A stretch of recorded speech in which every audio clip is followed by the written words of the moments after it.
What we normally quote in the scripture is that Jesus said, you should not divorce based on the hardness of your heart, that Moses gave you that law.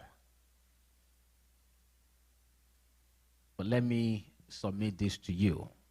That's not the way it is written. The people came to Jesus and asked him, can we divorce on any ground, any reason? So a man can say, I don't like my wife anymore. She was disrespectful yesterday.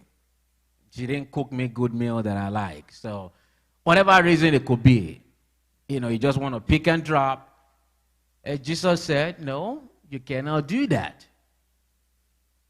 Jesus now said, I have one reason why you can divorce.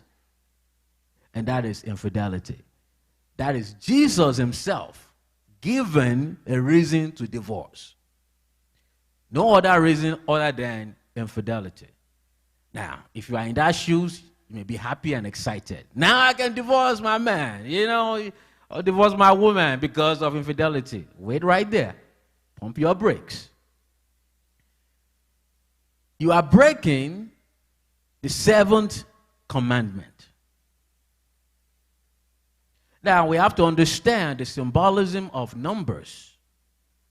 7 symbolizes completion of the world, because with 7 days, God created the world. 6 days, 7 days, he rested. If we also understand the week that we go into, it's a 7 days. So it's a 7 days completion. So 7 days is indivisible world. And the 7th commandment says you should not commit adultery. Why would God put that as a 7th commandment? Because marriage is a completed world where two are now become one. So it's an indivisible world. Your marriage should be indivisible. So Jesus is now saying that now you can divorce based on infidelity. But then he went on to explain, if you divorce,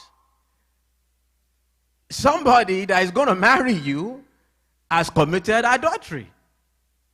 And if you divorce your partner and you want to marry someone else, you also have committed adultery.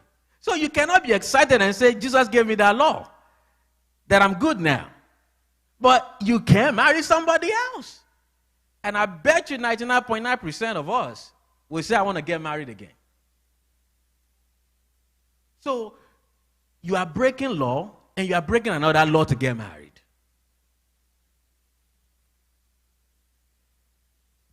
If you are facing such issue, we don't have enough time to teach and guide and counsel you on this panel at this moment. You need one-on-one session with us. But there is nothing that is impossible to handle. You are bitter right now. You are upset. It's an emotional pain. I get it. But I'm telling you, these two shall pass. And God will give you strength to go through it. But you may need one-on-one counseling for both you and your partner to go through this moment. Reality is that they say 50% of first marriages end in divorce. 67% of second marriages end in divorce. And a staggering high of 73% of third marriages end in divorce. So you get into one marriage and you say, my partner cheated. You want to leave. You get into second marriage. My partner cheated again. You're going to keep going through one marriage to the other. And how can you cheat proof your marriage? How can you know that this person I'm going to marry won't cheat on me? It's not written on their forehead. But I believe with the right counseling, the right mindset and understanding of the scripture and the practicality of it, you can get through this. Thank you, Dr. Femi, for what a wonderful answer. thank you for Dr. Femi for their wonderful wisdom.